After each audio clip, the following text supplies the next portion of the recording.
Welcome to Between the Reads, a podcast about Black books. I'm your host, Audra Russell. Welcome to Season 3. There are so many great new things happening this year with the podcast, and I can't do it without your support. So please consider heading over to patreon.com/betweenthereads to join. Are you ready, Boos and Bros? Then sit back, relax, and let's get to it. Dr. Naeema Olatunji is not only an author, she is a mom of 3 beautiful children, a chiropractor, a business owner, and host of the Elevate Now podcast, where she champions women to pursue their passions with practical advice and resources. In 2008, Dr. Naeema's eldest son's health crisis inspired her to go back to school to become a doctor of chiropractic. She founded Elevate Family Chiropractic, and for over 5 years, she has served the greater North Atlanta community. Dr. Naeema is also the author of Raised as a Lie, a true memoir of racism, denial, family secrets, and freedom. Dr. Naeema, welcome to Between the Reads. I am so excited to be here. Thank you for having me. Thank you so much. Oh, thank you. We were laughing already before the show, so we've already connected. Yes, ma'am. Yes, I ma'am. was saying I'm letting everybody, my readers know Dr. Naeema and I see her on so many levels, just parallels of certain things, the community college to 4-year school. We both are, she's half Italian, half Black. My mother is half Italian, half Black, so I've got that. We've got a lot of things going on that are similar here. Nice. It's nice to recognize the connections that we have because if we Yes. dig deep enough, I think Mm-hmm. that there are so many opportunities to prove Maya Angelou's quote true. We are more alike than we are different. Yes, absolutely, absolutely. And this book, Raised as a Lie. Let's just get right to it. Tell our readers what it's all about. It is a memoir of a little brown girl growing up in an all white family and going to all white schools, living in all white neighborhoods, and feeling like an outsider. I think the Mm-hmm. majority of my life, as up until I was 18, I felt invisible. And the times that I was visible, I felt like I didn't want to be visible because it wasn't for the right reasons, whether it Mm-hmm. was being bullied and tormented by my older sister or going to school and being the new kid. We moved a lot and Yes. having, attended, I think like 5 elementary schools. Um, I just felt like I could not find the place where I could be comfortable Mm-hmm. in my own skin. And I recognized that that was sort of a theme for me Mm-hmm. up until really into my early 20s. Mm-hmm. And what I love is that I decided that I was going to write this book and in that decision to write it, I think that what it gave me was an opportunity to heal some of those Mm-hmm. very traumatic moments in my life for which that I had spent a lifetime. I mean, I am 50 now, about to be 51. I was writing it in my 49th year, and I I had done a lot of sweeping under the rug, and so it's so uh, refreshing, maybe is the word that I'm looking for, being on this side now, Mm-hmm. having had written the book, all the Mm-hmm. wrong words. um, Now that I have written the book Uh-huh. and I've had an opportunity to do the healing. It Mhm. feels good in this place. Mhm. You know, a year and a half ago when I was doing it, I would have told you, no, no, Right. this is bad. But I'm glad to have um, been able to be part of being able to drive and navigate my own, healing journey. Absolutely. So I want to circle back to that a little bit. At the beginning of the book, you talked about the man you were in love with walking out on you, and that pain required a deep exploration into what made you who you are, and that pain also made you write this book. So let's unpack that a little bit more. Yeah, I was married for 22 years, and when I got divorced, I was really, I think, in such crisis mode. So, what the military defines their ability to sort of train their soldiers is ignore and override during crisis moments, right? You Mm-hmm. do not have the opportunity to start pondering about what you ate for breakfast, what you're going to do when you're on leave, what your kids are doing back home. When you are on an assignment, Mm-hmm. you do whatever it takes that's necessary in that moment to Mm-hmm. survive To survive, the absolutely. crisis until that you are in a position um, when the emergency is sort of averted. What Mm-hmm. I had not realized is I had lived my entire life that way. I Right. was ignoring and overriding. I had went from one sort of traumatic experience to another, and then parenting. I had three kids, and trying to navigate through the wonderful roller coaster ride that is, the journey of being a mom. Mm-hmm. And so here I was, 49. I was 6 years post divorce. I had this successful chiropractic business. I had survived going back to grad school. I had survived, the financial crisis of 2008, where my family, had to get on food stamps. We went from a Mm. six-figure income to losing everything. I had survived losing both of my parents in, just a few months apart from each other. And my parents were, my mom was my best friend, and my dad was my other best friend. Mm-hmm. Um, and now I had survived a divorce, and here I was. And I felt like I had finally arrived and things were good. And I'm newly in love with this man that I feel like is the reward for all of the hardships. Mm-hmm. And then he walked out, and I begged him on my hands and knees on the floor of the practice That that tore me up I when I had read that. built, Oh. begged this man, blocked his way to the door, like he couldn't leave. I was blocking his way, and he literally pushed past me out the door, and something broke inside of me that I didn't even realize was there to be broken. And it shattered in a way that I no longer had the answers for all the things that I had endured over the years. Like many of us, I ignored and I overrode and I kept it pushing. Only this time it fractured in such a dramatic way that I was incapable of getting up off of the floor.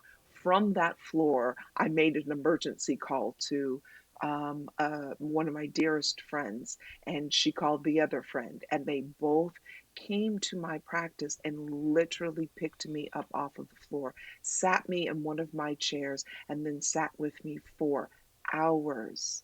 And then for weeks, they checked on me. And somewhere in that those moments of devastation, I had the presence of mind to actually call a therapist. And through that therapy is when I realized that there were so many things that I had been ignoring, so many things I've been sweeping under the rug. I had, put this outer sort of shell of an armor on, and I was wearing that armor as if it was going to hide from my own internal inadequacies. And when I finally put all of that down to get to the root cause, it was unhealed child trauma. And that child was making decisions in my adult life. I was choosing partners who could never have given me what I wanted, only I didn't know that. Um, and what I came to find out about myself is that I was looking externally for my own worthiness. Mm. How's Yeah. that going to work out? Right? Yeah. Like, nobody Yeah. from the outside can give you your worth. Nobody can. You No. know, the Tom Cruise movie where he says, you complete me. Mm-hmm. It's such a lie. We've been all walking around believing that somehow somebody or something on the outside is going to give us internal fulfillment, and somehow we're going to be complete by some source that has nothing Mm-hmm. to do with the work that we need to do internally. And I'm so Mm-hmm. grateful for that. If it was not for him, I would not have written the book. I Mm-hmm. normalized my story, right? I think that Mm-hmm. most people do. It was Mm-hmm. just my norm. I didn't Mm-hmm. think that it was unique. I just thought it was my story. If you live in a place that's cold and it's wintertime, it's You just cold. you That's your normal, acclimate. You right? acclimate. You Yeah. acclimate Mm-hmm. exactly. And I think that that's what I had done for so long. And when he made the choice to exit, it was the greatest blessing, I still want to find him and beat his ass, though. I'm just telling you. a little bit. And the fact that you said that makes me just love you so much. I was ready to, my husband's always like, you talk so much trash because I've never fought a day in my life. But I'm like, let me take the earrings off. Let me go find this. Okay, Where's the Vaseline? Because where I is can get it? at. Take the hoops off. Put the Yes, Vaseline on. Let's go. I'm short. I can take out the knees and the that's ankles. right. That's exactly You're right. tall. You can take out the top. Let's go. Let's do it. Together, we make a fearsome twosome. Fierce. Hear me? I was ready. I was ready when and the thing is, I wasn't even that far in the book. You had introduced the situation, and I was already connected from the prologue. Mm, mm. Because I know Michelle's your sister, but I wanted to beat her ass too. Yeah, yeah, Ooh, yeah. Her too. Her too. I've had oh, actually several people who have just read the first page and they're like, "Where's she at?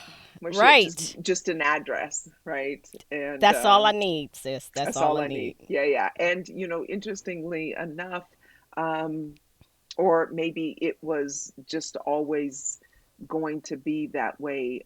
She had a lot to work out in her Mm-hmm. lifetime, and she chose to excuse herself. She has been estranged from the family for some decades now, and you Mm, know, um, mm-hmm. and it's been really interesting writing all of that, because some of those things, when you have to remember and dig in the shit.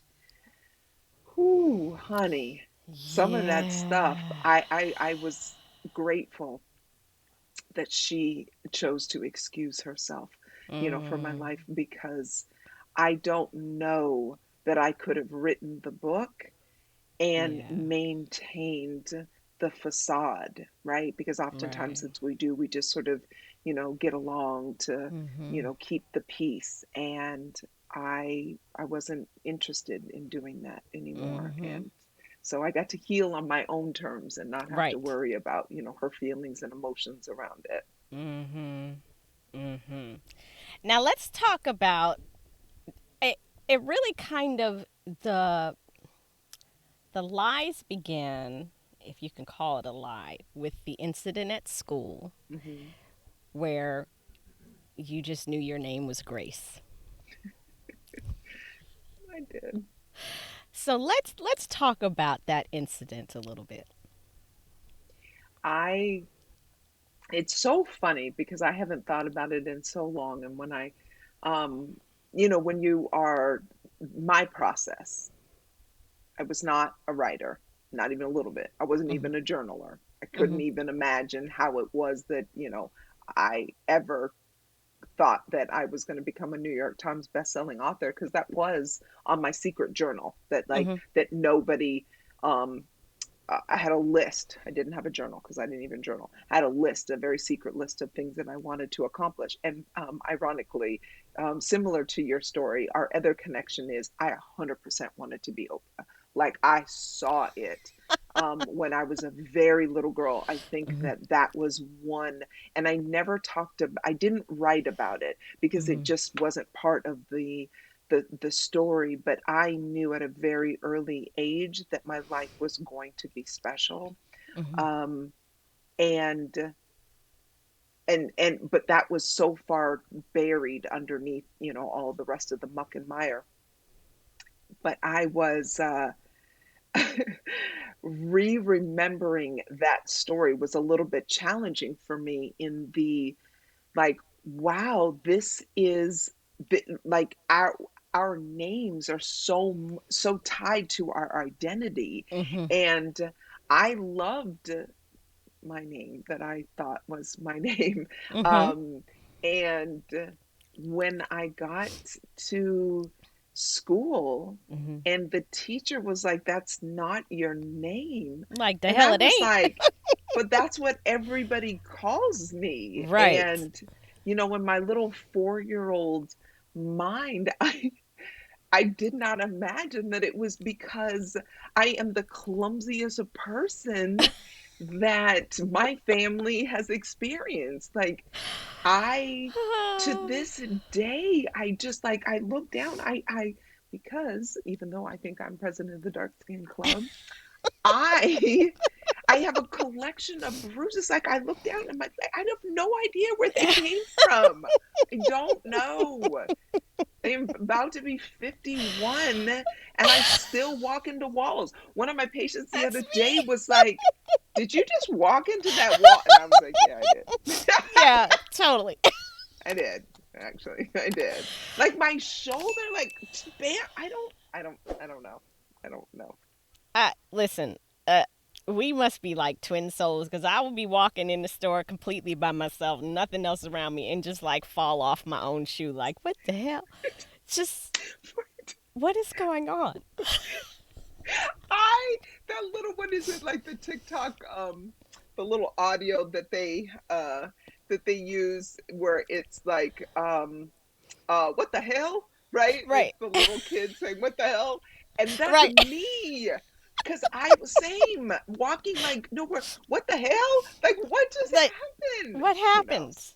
What happened? I just, you know, you just trip. I'll be walking in this house. I've been living in this house for 20 something years. I still cannot turn that corner into the kitchen without hitting the wall. My husband's like, He's like, you know, it's been there, right? Like the whole time. like the wall does not move. You understand that, don't you? That's Like, the thing. You're like, how did it get? it Yeah, it it's been moves. there. These walls be moving on us. I wonder if it is a little bit like my perception of time. Like I don't have a great concept of perception of time. I don't have this idea of how long something is going to take. I am very much disillusioned when it comes to that. But I'm wondering if I'm also disillusioned, and maybe you share this too, with my own body proportion. Like, do I not think my shoulders are as wide as they actually are? Do I think that I'm going to be able to fit? Because in my brain, I am much more narrow. Is that Listen, when I have to slide past stuff and my butt be knocking stuff all the way over. My husband's like, he's like, come on now, you know you wasn't gonna slide all that booty past that. Come on, what are you doing? I'm like, yes, I can. I'm gonna suck it in. I can do it. I can do it. I slide past, go past the shelf, and just knock all the cans off. all the things you're All it like, gone. huh? Like, Yeah. I would absolutely say I believe. My opinion is my booty is my very best quality. It's the thing that I love. it. And it is 100% a lot bigger than I think that spaces are. So Listen, physics would, this is why physics is just my not husband my, calls mine a gravity well, cause we'll be sitting on the bed watching TV, and we can't find the remote. He's like, "Are you sitting on?" I'm like, "I'm not sitting on the remote. I would know if I'm sitting on the remote. I you would would feel the remote." know. And he was like, "Then get up." I was like, "No, I'm not getting up You're because the right, remote because is you not can't. here. You, I'm not getting no, up." the And last thing he's I'm like, about to do is prove you right. right. And he's like, well, then just move. If I'm wrong, just move. And I will get up, and 100% of the time, it's right there under my ass. And I'm just like, you're a jerk. Why are you pointing Exactly. this out? Like, Just wrong for all the just reasons. all the reasons. It's just, I think you and I, we have like like a A whole space thing. time. I feel you. Yes. Yes. I feel you. So, you talked about as a little girl seeing your mother pick at her thumbs Mm. and how brief visual encounters can form life altering habits. Let's talk about that. As a kid, I think having had my own children, and because I have three, you get an opportunity to sort of see different perspectives, right? I think that when you only have one child, because my children are all 4 years apart, so the first 4 years, right? Like I had one idea and a concept about things and parenting and whatnot, Mm-hmm. and then somebody else shows up and you're like, oh, and it sort of deepens your awareness of Mm-hmm. perceptions and how children learn, and they can be in the same household and have completely different experiences. And then I had Mm-hmm. the third one, and I was like, I thought I knew some things, and truly I just did not. And so Kids my will do children, that to you. they give you the opportunity to humble yourself Yes. time and time again, right? Mm-hmm. And when you're not humbling yourself, they are humbling you, like Mm-hmm. intentionally Mm-hmm. putting you in your place. And so I think that I was acutely aware of that when my children were little, having had my own experience, that you can pick up the slightest behaviors just in watching somebody for just a second. I don't think that I had ever noticed that my mother had this nervous habit of picking her thumbs. And I certainly wouldn't have said that when I was 4.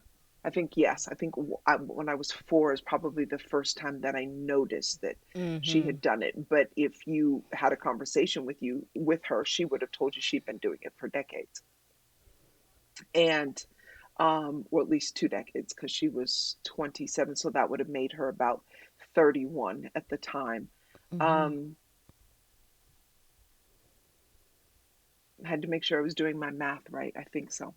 And so I watching her picking her thumbs, I just didn't, it was just something that I started doing, and I wasn't even aware of it myself until I became, shockingly aware of it when the skin was white, um, that I Right. had When you picked. got and out of the bathtub. and Mm-hmm. I was like, it was such a profound experience, that to have at such an early age, Mm-hmm. to have this understanding about how you are so different.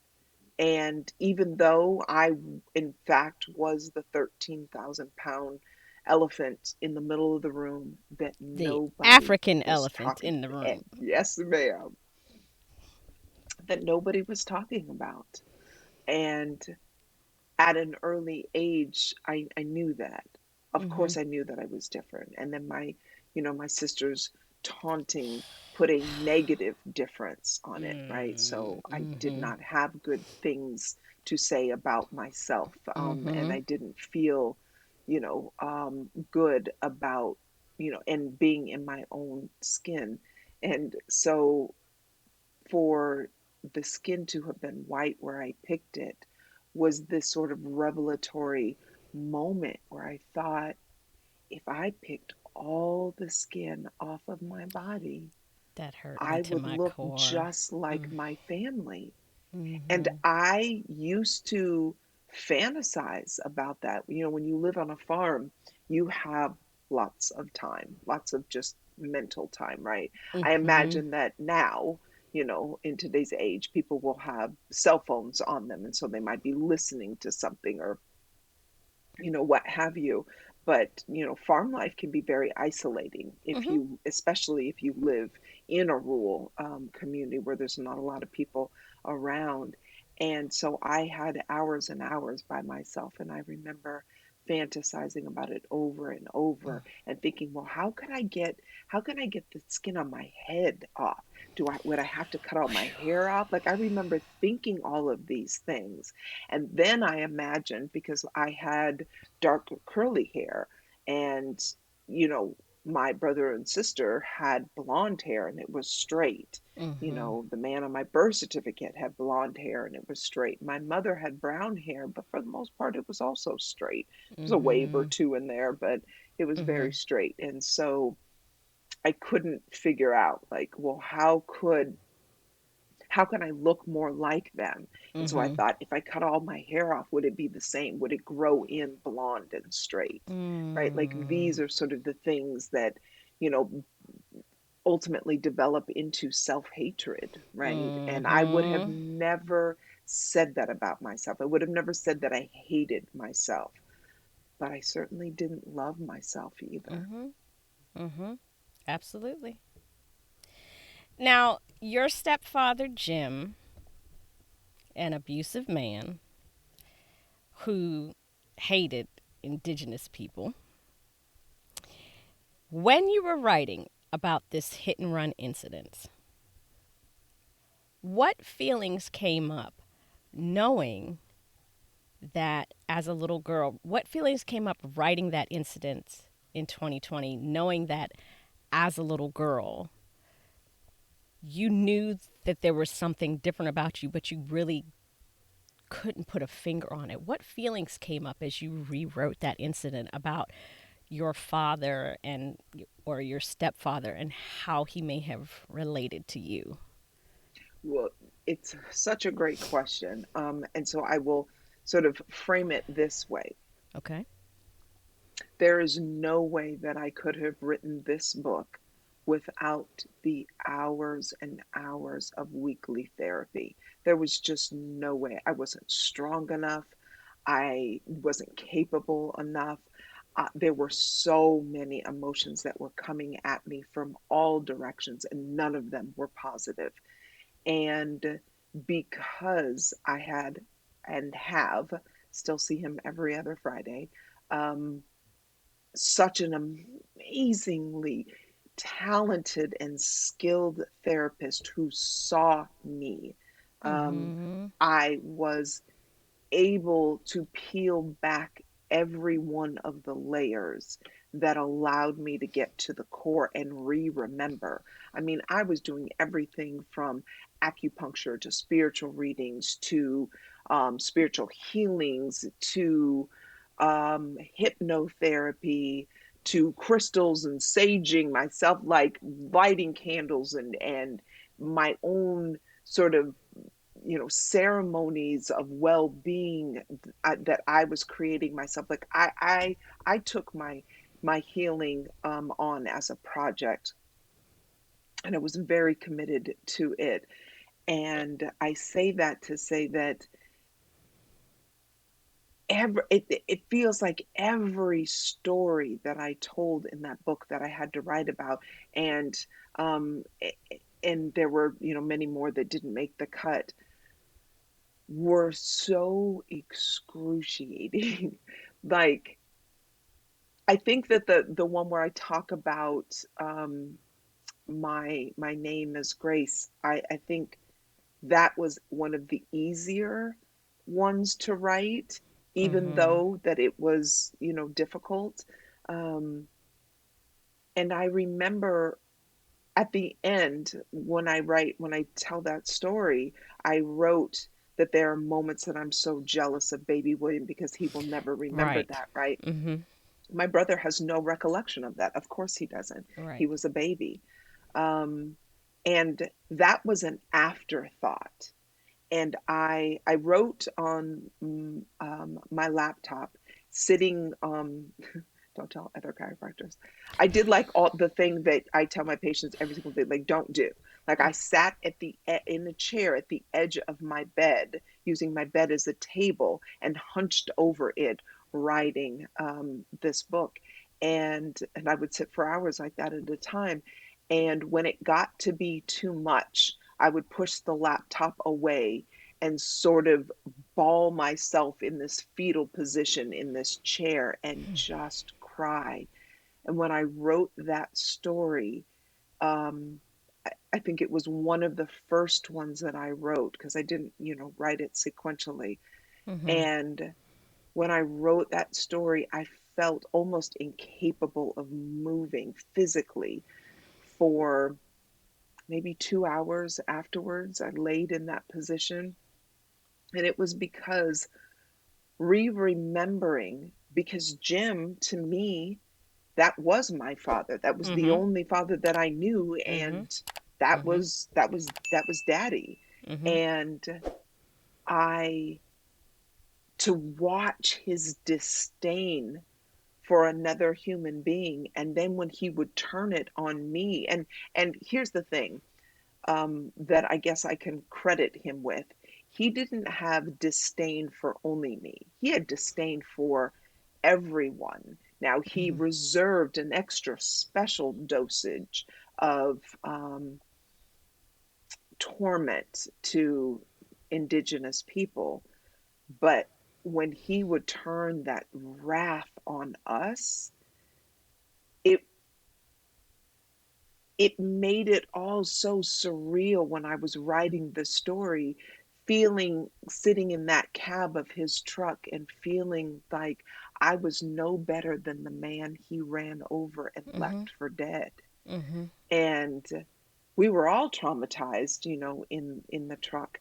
And again, it was just another moment where you sweep it under the rug and you keep it pushing because there is, you're powerless Mm-hmm. to do anything to change that, as a little person and watching my mother, um, be abused by this man. Like there was, I Mm-hmm. felt like we had no power, and Yeah. there was nothing to change that, that you just had to endure. And, um, and in that enduring, I think that we all internalized, that pain. And Mm-hmm. when you don't have an outlet for it, at least for my sister's case, I was, her outlet. Mm-hmm. And my mother took it out on her thumbs.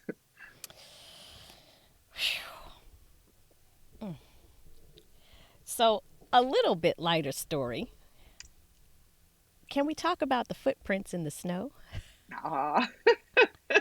And obviously, your white part took over because who the hell goes and follows some damn footprints I thought to the. so much about adding Listen, some did you sentence ever about find that. out what that was? No, no, Okay, no. tell everybody about the footprints in the snow because I need people to understand what you did.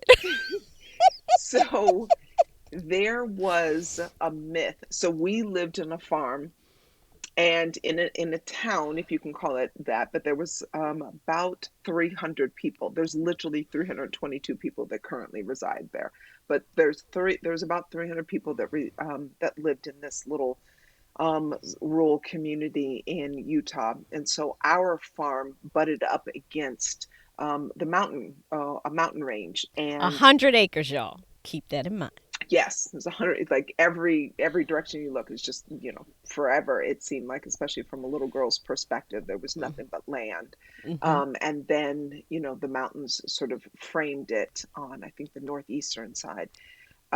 And so we would be out. We're all over the land because we hunted, we did all the things, and like there was no reason to worry. Like my Mm-hmm. mother would just, we had free reign, and so my Mm-hmm. sister and I would go out, and just be out. And it was snowing. It was wintertime, and it was snowing, and the there was a myth that was going around about Bigfoot, that this ginormous sort of beast of a creature, and that he lived in the mountains. Mm-hmm. And we were super curious. And so we saw these footprints, and there was a ginormous, and again, we were little, but my sister at that point would have been 11. So, Mm-hmm. to her, they were also ginormous. So, this one ginormous print and this circular ish smaller print. So, there was a right print, and it was a ginormous, like a boot sort of size, Mm-hmm. and then there was this other one, this other smallish, and a left one, and it went that way forever, right? Like we followed it in the snow for a very, very long time, and there was nothing else. Like the snow had been blanketed the land, and so we had followed it till the base of the mountain, and then it just disappeared. And when it disappeared, her and I just looked at each other like, See? what the hell? We literally ran all the way back. You We should have never never stopped. followed it. When you saw the footprints, you should have just taken your ass back in the house. Like, okay, we Lit- just, y'all on 100 acres. Ain't nobody gonna right. hear you scream. No, nobody would have. Nobody would have. It would And have you know, been, Michelle probably would have thrown your ass to whatever yes, it she was. would have sacrificed me. She was like, I don't like her anyways. You can take her. Yes, yes. And as a matter of fact, she would later, in the weeks that followed, she would threaten me. She was like, if you don't do, whatever the thing is, I'm taking you back. And I believed her. I believed her that she would take me out there and leave me by myself. So See? I tried to behave. But yes, and it's so funny that you say that, because I was so tempted in writing that story to put this, this is only what white folks do, right? You know. Right. Black folks ain't following no footprints No, nowhere. We no, gonna look and not, be like, okay, we getting go in the house, no. and I'm getting the gun, and I'm Right, I'm right. sitting with the gun loaded, and Yes, if something comes through that door and it doesn't announce itself, I'm sending them on to the other side. yes, yeah. That's No, just we went exploring because we thought that we were. What's the lumberjack? What's his name? They wrote a uh song about that. Is a nursery rhyme about the lumberjack. What is his name? I'm not Paul Bunyan. Paul Bunyan. We Yeah, okay. 100% thought we were Paul Bunyan. We were out there. We were like, yes, we will discover. No, No, no. no. We were a little Because that's another confused. tie that you and I have. I was amazed when you wrote in the book that you like 5 years old, you could skin a rabbit, you could do all that. Like you were a like for real farm girl at five Yes. years old. Now I didn't get into my farming. I mean my grandparents on both sides farmed. I Okay. didn't start growing food until like about 17 years ago. But Wow.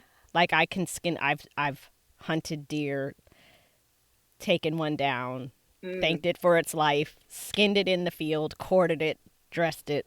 Like, I get called Pioneer Woman because I hunt, I fish, I grow my food. that's super dope. How about I can't do any of those things now? Like I Really? literally could not force myself. I am a pescatarian that Okay. will not eat food. Like if you bring me a dish Uh and the huh. fish has a head, or if You're the not gonna. shrimp has eye, I'm like, You're not. you can take it. The movie, George Clooney, I think, was in it, The Perfect Storm, Uh huh. and it's this whole fishery sort I of have thing, and watched they that movie so many show. times. Right, It's banned no, in my house. no, no. I watched it once. I was like, oh God, the fish. I can't. Oh, what is, and I remember, I think when I was married, when that came out, my husband was like, because he used to torment me because we were vegetarians for years, and Mm-hmm. I think my second or third pregnancy, I was like, I need fish, and Mm-hmm. so I started eating it. But he was not on board at all, and so Mm-hmm. he used to make fun of me. He was like, that's what you're eating, right? I'm like, I'm not though. I'm not. I was in such denial. I love that you're like, yeah, I can take down a deer. I would be like, don't do Don't it. do it. It Yeah. was not my favorite. Like I was not like, hey, I'm gonna take this deer down. Like the whole time, we were doing. I was like, the tears were coming down my face, and I'm like, you know what? Anybody who wastes food should have to hunt for their food just one time Yeah. Yeah. because it You makes you mindful of the sacrifice that an animal is yes. giving up for you to be able to be nourished. And you don't waste anything because you know that you took this animal's life Yeah. to eat. So it is not something I enjoy. I'm not a trophy hunter by any means. It was a skill that I wanted to develop because I always wanted to be prepared in case there was ever a shit hits the Girl. fan situation. I can grow my own food because as long as I can produce my own food, I'm good. Yeah. You know. No, But I think oh my gosh, and if 2020 didn't teach us anything else, it's that we must yes. be self-sufficient. Mhm. Speaking of which, my brother, baby William, now lives on 60 acres in Kentucky. He Okay. relocated. We're originally from Southern California, so he Mhm. relocated from Southern California last year and bought 60 acres in Kentucky just so that he could Mhm. um, create an entire self-sufficient life, him and his Absolutely. wife. It's important. And he came to visit, oh, for the book launch. So we just did the book launch party 3 weeks ago, something like Okay. that. Mhm. And so he came and we had this whole conversation because this is new to him. Like he Mhm. was a baby when we left Utah. He was not, he Mhm. wasn't participating. He didn't learn anything. Mhm. Um, and so he's learning all of this on his own. And um one of the something happened with one of the chickens. Anyways, they had to they had to kill it, and Mhm. he had to kill it. And Mhm. he was like, I had to have this whole conversation with him. And my brother has been a just, I mean, huge meat eater his Mhm. entire life. When we became Mhm. vegetarian, he refused to eat at my house. Like he was like, if there's not some big dead slab thing on the my plate, I'm I'm kind not I'm I'm not kind of eating, with your right? So brother he on wouldn't that one. eat at my house. And so here he is now, he's having to do it. And his conclusion was exactly what you said. If Mhm. you cannot kill it, then you shouldn't be able to eat it Mhm. because you do not have an appreciation for the life that was sacrificed. Yep. And I think that we are so far removed from the Absolutely. sources of our food, Mhm. that our children and young people believe that food originates in a grocery store. Yeah, under the cellophane, it just shows up. And Right. that's actually what got me into growing food because when my kids were little toddlers, we were in the grocery store, and I just happened to ask them. I said, "Do you know where apples come from?" And they said, "Right there." And I was like, Right "Oh there no on no the no no shelf. no no no no no." And having, I guess, grandparent, my grandmother had, my paternal grandmother had a 22-acre farm in Minnesota. She never shopped for anything other than butter, sugar, salt. Mm, She fished. She had her own cows. She had her own mm, chickens, and she had her own antique business. She worked for herself and she provided mm, for. Yeah. So mm. I was like, my kids need to know where food comes. That's how it started out, and it was just something that kind of took off. And up until recently, I only have two chickens left now, but I had four chickens. I bought four Mm. chickens, and they gave us eggs and all. Like, you really need to know. And my cousins would laugh at me because when they come, they're like, "I don't want your chicken's eggs. I want them from the store." I'm like, "You realize the ones that come in the store That's are like, crazy. those are unhealthy." Why would you not want the most precious?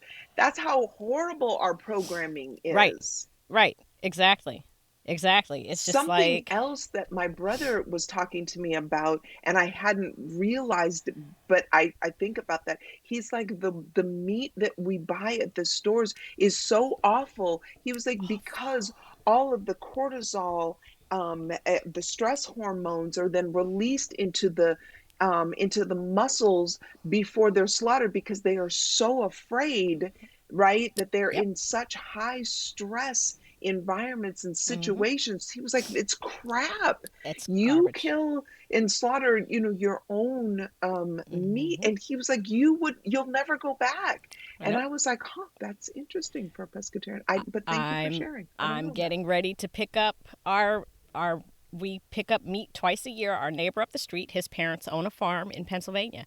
We get Hmm. to see the cows grazing on the grass. They're Right, just right, right. calm. There's no antibiotics. There's no steroids. There's no nothing. And that's where we have a farmer here in Maryland that we get our pig from. So all of our That's food is dope. farm raised. Like, That's we do so not, dope. yeah, like grocery store meat makes me nervous. You know, I buy it if I have to, but I'm just like, Yes. I Yeah, don't that's know. so beautiful. God, You what know, you're teaching your children. That's so incredible. yes. You gotta. I mean, because my grandparents grew up, I guess what you would call poor, Hmm. but you never felt it because they grew their own food, so their Right. stomachs were always full. Right, right. They weren't missing meals. They weren't missing meals. It was a different kind of it was a different kind of poor. They may not have had the best clothes, the best shoes, but they always had food and they always had enough for anybody that came by too. And good quality food. That's Quality the food. thing, right? Right. Like all Mhm. of these crazy diseases that our species is Mhm. riddled with is because of all the crap. And the thing that makes me so crazy is they're like, oh, well, we're doing more cancer research and will you donate for the no, No. no. Mm-mm. We are literally poisoning our Mhm. environment and our food. So, therefore, we are Mhm. poisoning our bodies. We Yep. don't need research to develop drugs that are trying to counteract Mm-mm. toxins. Like, that doesn't, those things don't work. And I think the ludicrousy of it is literally crazy making to me. Like, Mhm. I don't understand why we are having these conversations, but they seem to be so foreign to the majority of people who are just like, Mhm. "What are you talking about? That sounds like a conspiracy." I just think it sounds normal that if the more toxins that we inject into our foods, our soils, our water, and our air, that of course we are then going to produce diseases in our bodies. Yep. And I don't see Absolutely. why that is not one plus one equals two every day of the week and Because twice on people Sunday. have what's that word? Acclimated Yeah, to the chaos. yeah, yeah, 100%. I Yep. absolutely agree with that. But I love to hear your story. I love that that's how you're raising your family because how important is that? Because they will go Mhm. out and perpetuate, what they know and what they learned, and they will Mhm. get back to their roots and truly know how Yep. to be able to create, a healthier life for them and their families. Yep. Absolutely. So, in high school, there was an incident. And I was really about ready to fight half the people in your book. I'm telling you. I really was. There was an incident that really brought everything to the surface for you. Because that elephant kind of was just behind this curtain. And there were three boys that threatened you. And that's when your mother was forced to reveal that your father was indeed black. And you compared what happened to your, you know, with your run in with these boys to a run in with bears that you and your mother had as a little Mhm. girl. So I want to talk about that incident and its significance because, like I said, that elephant was in the room, but the curtain was kind of around it. But that incident kind of lifted that curtain. Yeah, absolutely. Absolutely. I think the thing that occurs in our lives, and in hindsight, you can look back and you can see all of these sort of defining moments for Mm-hmm. which that your life changes, right? Mm-hmm. Like life changes on a dime, and Mm-hmm. and one moment occurs and everything is different. And Mm-hmm. that certainly was it, in my life where the lie could no longer be sustained. And Mm-hmm. in my mother's revelation, she was far more concerned about her daughter's safety than remaining silent about, her own secret. And so Mm-hmm. I, I, those, those moments that followed her knowing that she needed to tell me, um, and I, of course, didn't, I had no clue what it was that she was going to say, but sitting in her room, in her bedroom, waiting for her to say the thing that seemed impossible for her to put into words is when I was reminded of like the courage that I had seen for all of my life. I had seen her be and endure. And I had actually, despite the madness of the gym years, I had only ever seen my mother cry once, like Hmm. tears cry. I mean, she certainly cried out in pain, but tears cry one time. And so I knew her to be brave and courageous and Mm-hmm. tenacious. And so to see her struggling to just formulate words and to talk about something that was clearly very shameful for her, Mm-hmm. um, did not, it didn't, it couldn't, it just wouldn't compute in my brain, and I could not make sense of it. And it just, the story that I tell in the book is about her confronting a bear, just this full size mama bear that was very threatened herself. She felt Mm-hmm. like her cub was in danger. And my mother stared that bear down, and there was this communication that was exchanged between those two Mm-hmm. mothers in that moment, where my mother was like, I feel you. I see that you're afraid for your baby. Mm-hmm. And what you not gonna do is hurt It's her, my my babies. baby. Yes. Mm-hmm. And that exchange was so powerful to me that Mm-hmm. I just could not imagine that anything could frighten my mother. And I Mm-hmm. think oftentimes we put our mothers and maybe boys, their dads, on pedestals. Mm-hmm. And rightly so, right? Our parents certainly and undoubtedly have endured much before we ever came along. Mm-hmm. And so I think that there is this,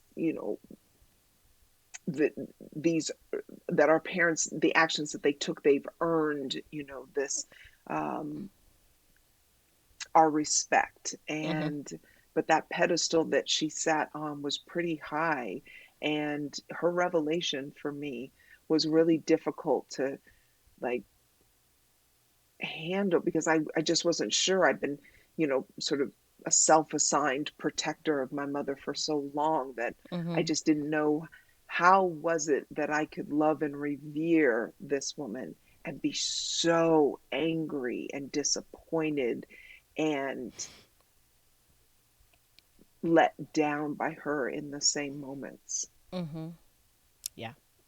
Yeah, because that she saw that threat because the threat was that these three white boys kind of cornered you in the cafeteria and said, "You know what we do to your kind," and threatened to lynch you. And it was like in that moment, you had told your sister, who then told your mother, even though you had asked her not to. And that was the. I think you knew. I mean, you always knew that there was something different about you, but that really brought it home that everybody else also saw you as other. And then but that was really the first time that your life was threatened because you were other. Yeah. So, Yeah. And isn't that interesting about how, you know, sometimes and I'm still very guilty of this, we're so in our own head, in our own stories, that we don't recognize how other people are perceiving us and our mhm. situations, right? And Mhm. so sometimes your coattail gets pulled a little bit and you're like, wait, but Right. oh, and then you have an opportunity to Right. see things from a different perspective. Mhm. And, everything in those moments you can sort of decide at that, time, like, am I going to Mhm. reevaluate how I'm moving forward? Right. And in that situation, for me, it was, being confronted at a level for which that I was then in physical danger, that I Mhm. thought, we're going to need to figure this out, which is the only reason I made that call to my sister, right? Mhm. Because her and I Mhm. still didn't have a good relationship. Mhm. It wasn't as bad as it was when I was younger because she wasn't living at home. Mhm. But to call her, of all people, was really just a significant Mhm. moment for which that I knew that I needed answers, and I could not continue to ignore it like everybody else was. Mhm. Absolutely. Absolutely. So, you said in the book that there is a tension that hums like white noise in violent families. It's always just below the surface. The wrong uttered words or slightest infraction are powerful enough to trip the wire. Jim, your stepfather, he was a Vietnam veteran with all that that entails, and also a drunk. Now, he obviously he probably knew that you weren't his biological daughter. Do you think that that silently contributed to the tension that was in your household? I don't think that it couldn't have. Okay. Let me say it affirmatively.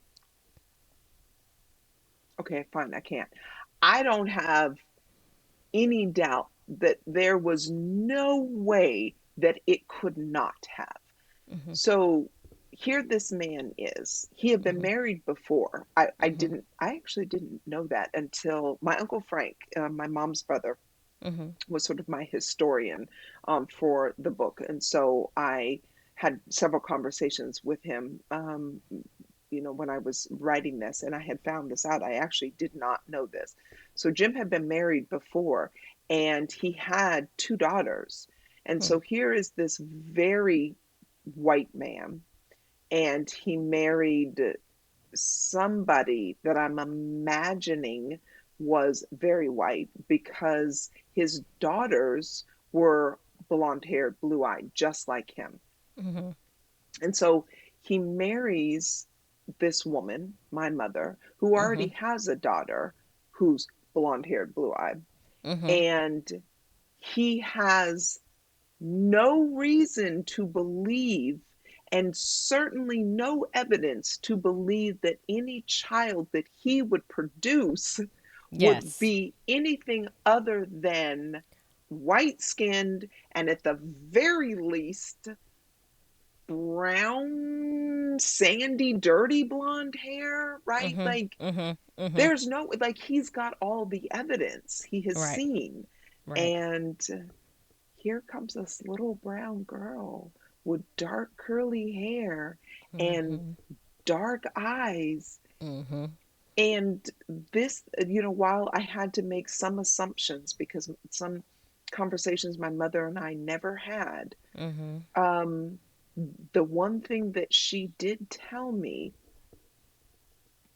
was that her and Jim never one time had a conversation.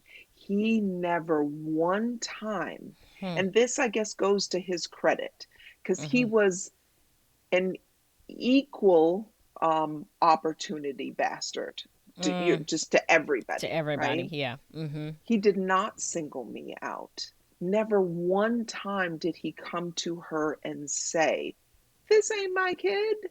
They Mhm. never had that conversation.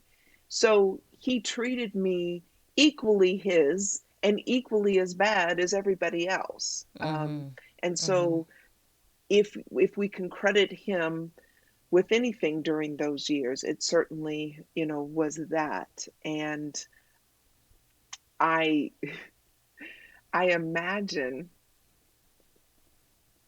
that this man who brings a wife with her daughter that is not his, and Mhm. this new baby back to his hometown where he grew up, where his parents, he didn't own the land, his parents owned the land, Mhm. who live on the land, and who Mhm. were equally as racist and intolerant of people of different ethnicities. Mhm. And here's this little baby that Right. clearly is not his. Right. Like, I can only Yeah. imagine that the Yeah. tension that was around that could Mhm. only have been bad. And Mm-hmm. I don't know. I don't know what my I don't know what was going through, my mom's head during those years, but I'm certain that none of it was good. Mm-hmm. Yeah. Now, you talked about how you wasted your educational opportunities in high school, and by some miracle of the gods, they called your name to walk across that stage. And then you went to community college, got very serious about your studies, and then you transferred to USC. And that is where you really began to embrace your blackness. As you said, even though, you are biracial, you're like, I don't do half of anything. So you just became full on black. Tell us about that journey. I um I saw that the way that the world looked at me, and it Mm-hmm. was happening all sort of simultaneously to my my mom's revelation. I I knew that because that this was all very present in my very young mind. I spent, sort of the next 2 years after her revelation trying to figure out like where I was in the world. But at the end of that, right before I transferred to USC, when I found Malcolm X's autobiography, Girl, I we gonna talk about that too. it was a turning point in my life Mm-hmm. for which that I needed to I needed to decide, and there was no in the middle for me. Mm-hmm. And Mm-hmm. as I have sort of shared, in the book, that I was certainly having a difficult time trying to navigate who I was. I just wasn't interested in being in the middle of anything, because there Mm-hmm. was no in the middle for me. That just Mm-hmm. that was not that wasn't a thing. It was Right. like you just I felt the need to decide, and I was really good, and I felt great about my decision, um to choose, and and becoming and embracing myself as a black woman Mm-hmm. felt so natural. And then of course I felt like I had all this making up to do, right? Mm-hmm. Mm-hmm. Because I felt like I had missed out. And so, Mm-hmm. the idea was that I was going to become super black, and, Mm-hmm. being at USC, and sort of embracing all black culture. And I had to navigate the colorism, Mm-hmm. issues and whatnot. But what I feel like my years there prepared me for going out into the world. I chose specifically, that I wanted to marry a black man. I didn't want my children to live this biracial lifestyle. Mm-hmm. And I was very, very clear about that. And we raised our children in a way that was very consistent with how I would have wanted, if I could have redone, my life. I certainly would have put the influence of honoring and celebrating Black heritage and your Black history and antiquity, and understanding and Mm-hmm. embracing, all of that. And so for that, I really thank USC and my experiences there, because it was through that experience that I could become and embrace, who I feel like I was meant to be. Mm-hmm. Yes, and for y'all that don't know, this is a little side note that Dr. Naeema is a badass. She wanted to study African American studies, and there was nothing like that there at the campus. So she made up her own major. and they told her she couldn't do it. And the part in the book that tickled me was when you said, "Please know that if you tell me that I can't do something, that is exactly what the hell I'm going to do." Yep. She created her own major in ethnic studies at USC. Yes, Badass. ma'am. Yes, Badass. ma'am. Yes. Now, part of that journey at USC was like you just mentioned when you stumbled across the autobiography of Malcolm X, that incident with Uncle Frank.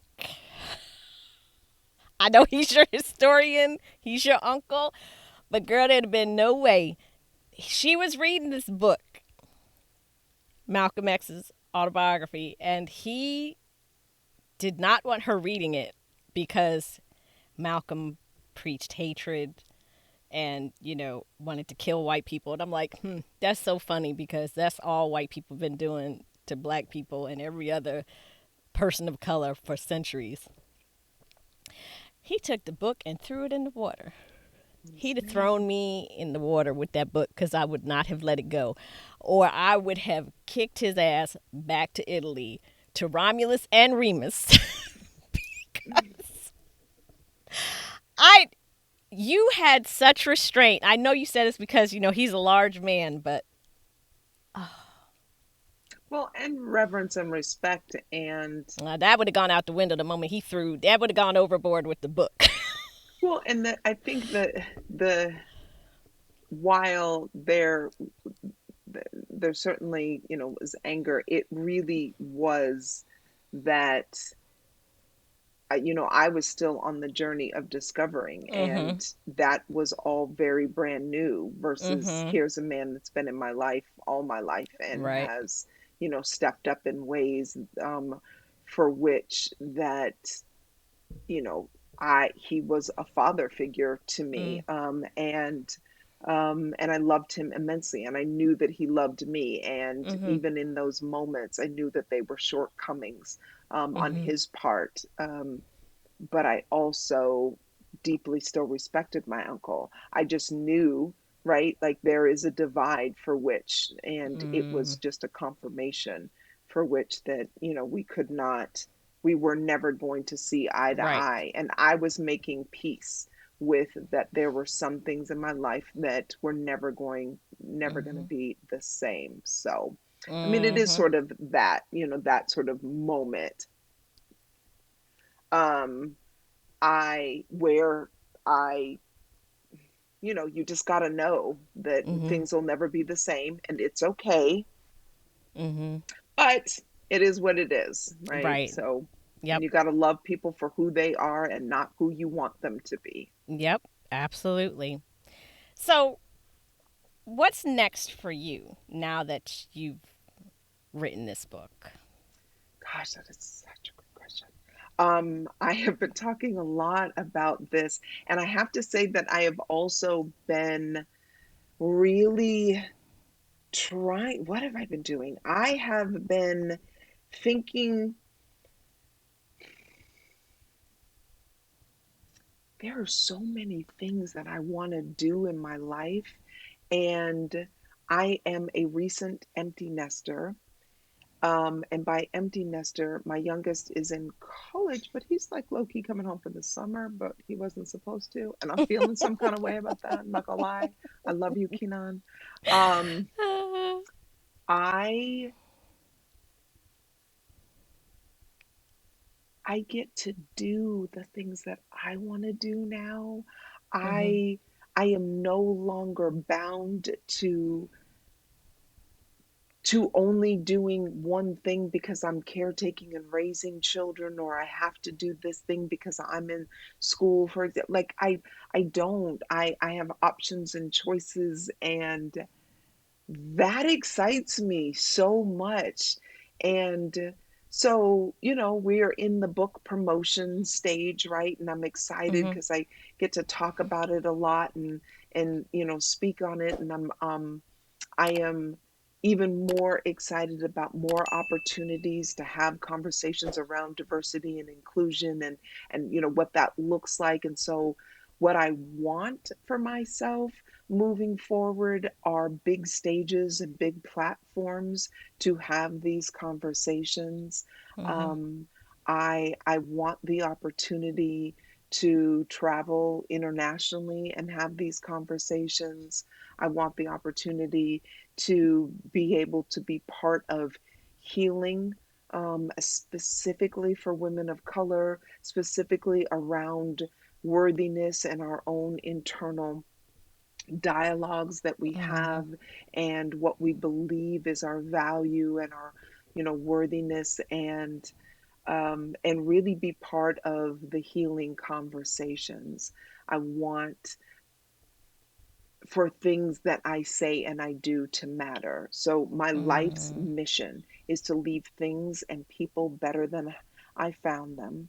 Mm-hmm. And my desire are for the things that I do and I am a part of, that they matter, meaning that they have a positive impact. And because I chose to walk this way, that I then am a blessing for those who I'm supposed to bless. I believe that we all have gifts inside and that it is our job to bring our gifts forward. So, in Mm-hmm. bringing the blessings forth, so that other people can then be the beneficiaries of them. I don't Mm-hmm. believe that the world has anything for us. I believe that we have everything for the world. Mm-hmm. And I strongly believe in what Reverend Michael Beckwith says, and that's pain pushes you until your vision pulls you. And I'm in the vision pulling me stage. I am Mm-hmm. so excited for all the opportunities that are now in front of me because Mm-hmm. I have endured the pain pulling for so long. And now I'm just in a place where life is good. Life is Good. so good. Yeah. So, where can readers find your book? Ooh. So, best place is raisedasalie.com. Our website is forever evolving, and I'm excited about having great people on my team to help with that. And upcoming events and things like that, Dr. Naeema writes on IG, and see some of the things that are coming up for me and Raised as a Lie book journey. So, And where can uh, we find you on social media? Let's repeat that part again. so on Instagram, I'm at Dr. Naeema Writes. Um, and there are other Facebook profiles, but we're not even talking about, because let me be like real honest. I have like a team of people who are helping me on social. I don't Mm-hmm. even do it all, and I still can't manage to diversify. Like we Instagram is Mm-hmm. where it's at. Instagram is where it's at. Well, thank you so much for coming on the show today and sharing your transparency and your important journey with us. I appreciate you being here so much. Oh my gosh. I think that what you're doing with this podcast is so dope. And it was my honor to have a conversation with you about this. I think that what you're blessing your audience with is so tremendous, to be able to celebrate works that we're creating, stories that we are telling from our perspective about us. And then you get Mm-hmm. to, dig in all of that and have, the deeper, meaningful conversations around that. Like, I'm excited, and Thank please you. continue to record these and tell our stories and get our stories out into the world. By highlighting them, you then make them available to your listeners, and your listeners are going to tell other people. And Yes, what a blessing that's that is.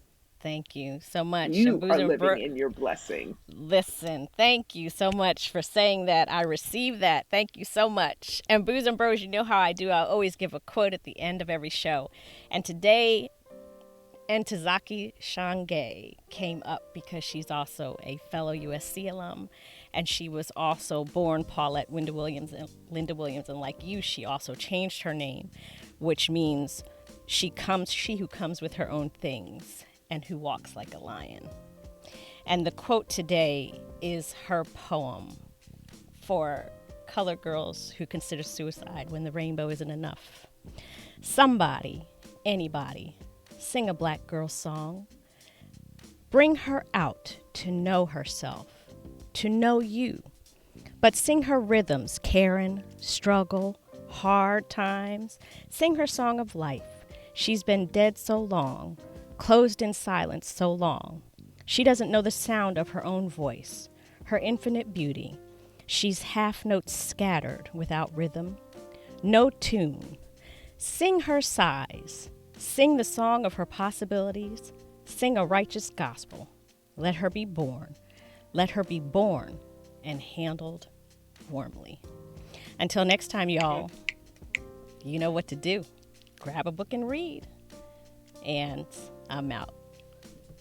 Thanks for lending me your ear today. If you enjoyed this content, please head over to betweenthereads.com and leave a rating for the show. While you're there, consider supporting this independent podcast by becoming a patron at patreon.com/betweenthereads. Join us next week for another great episode.